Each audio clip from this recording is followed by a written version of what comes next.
Hola, mi nombre es Héctor Fabricio Rocha Nava y soy estudiante de la carrera de Químico Bacteriólogo Parasitólogo y este video es para la asignatura de Bioquímica General.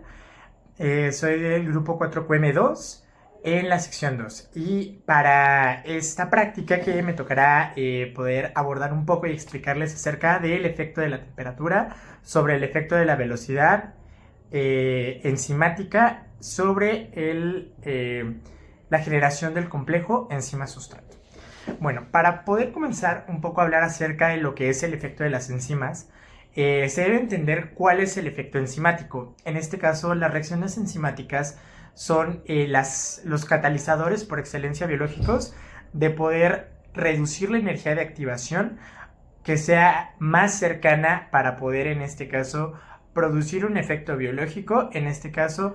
un sinfín de reacciones que en bioquímica, en este caso, abordamos para poder entender cuál era el efecto del punto catalítico, el sitio catalítico de la unión de enzima-sustrato y la formación del complejo. Ahora bien, uno de los factores que influye en la generación de este complejo es el efecto de la temperatura, en el cual la temperatura trabaja en un mejor rango en sí mismo de temperatura, en el cual se le conoce como el rango óptimo de temperatura en el cual una enzima trabaja de manera particular. Nosotros en el laboratorio utilizamos lo que fue la enzima transferasa de lo que fue de la levadura Saccharomyces cerevisiae,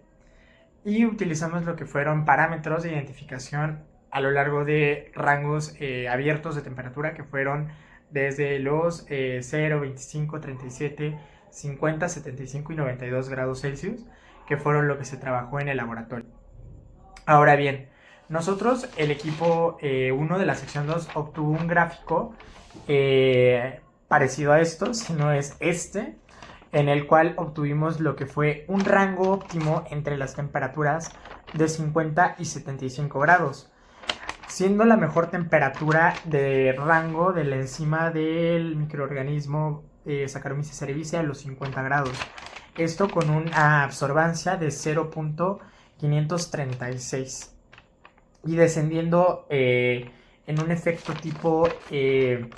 campana desplazada, más no es una campana,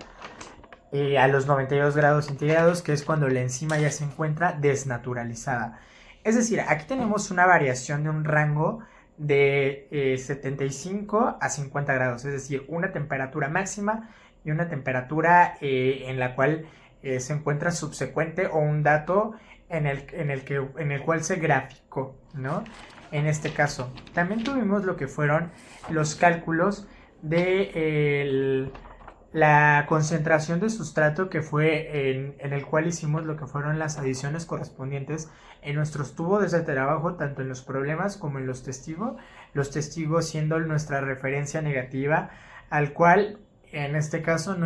se hizo lo que fue una adición primero, en este caso del sustrato y posterior de la enzima, y no se formó lo que fue de manera correcta el complejo enzima-sustrato. Sin embargo, en el caso de los problemas o en el caso de estudio de los rangos de temperatura, sí se dio este caso porque se agregó en el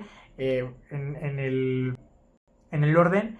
enzima-sustrato. En este caso se agregó de manera la enzima del microorganismo Saccharomyces cerevisiae, en el cual se encontraba de manera refrigerada a temperaturas controladas y no tuvo una energía de activación alguna debido a que se trabajó a temperatura ambiente, pero no se manipuló o se le dio alguna energía de activación para que se tuviera como algún tipo de cambio en el estudio de nuestros rangos de activación. Otro de los datos que tuvimos para hacer nuestro gráfico de Lineweaver fue la velocidad de la reacción, en el cual tuvimos un factor de la frecuencia de las colisiones, esto multiplicado por su respectivo número de logaritmo de exponencial de Euler, número de Euler,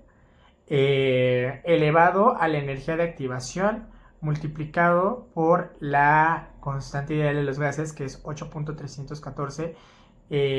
joules sobre mol.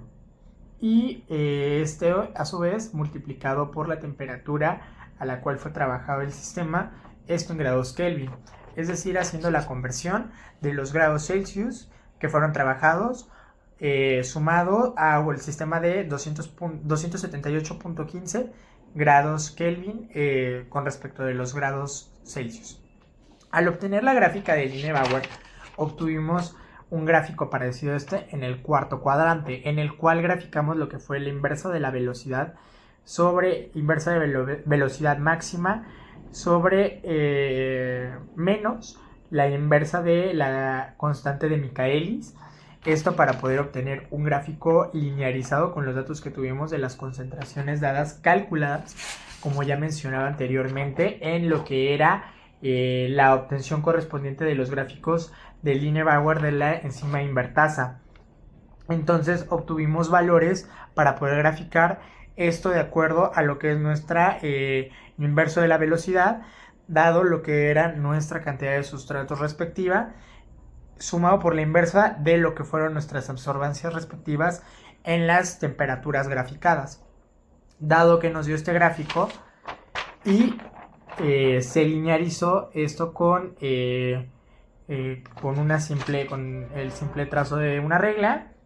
y pudimos obtener lo que fueron algunos puntos dispersos en las concentraciones de nuestros azúcares reductores, que fueron divididos entre dos debido a que teníamos la concentración de la molécula sacarosa y se dividió entre su respectiva molécula fructosa y glucosa, que fueron los azúcares reductores. Es decir, la concentración de sustrato que tuvimos en este caso de dejar interactuar a la enzima invertasa del microorganismo Saccharomyces cerevisiae. Bueno, entonces, habiendo entendido toda esta parte de la adición, de cómo fue los reactivos de los tubos, se llevó en el orden de poder obtener lo que es la adición de sacarosa, regulador de acetatos a un pH de 4.7, lo que es una adición de controlada de agua destilada, una preincubación de 5 minutos a temperatura ambiente, y posteriormente a esto se llevaron lo que fue a los baños correspondientes las preparaciones de estos tubos, y se le adicionó lo que fue el marcador de DNS, que es ácido 3,5 dinitrosalicílico, para poder marcar la coloración y la generación de color con la temperatura, para poder hacer la lectura de absorbancia respectiva en el espectrofotómetro a 540 nanómetros. Se hizo el cálculo de lo que fue las absorbancias respectivas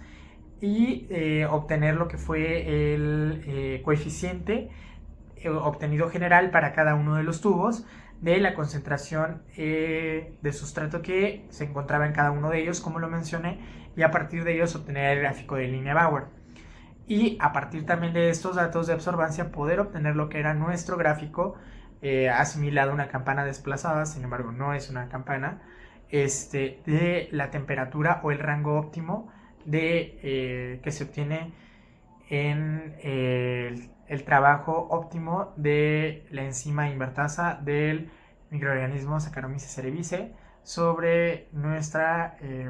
prueba sustrato de sacarosa.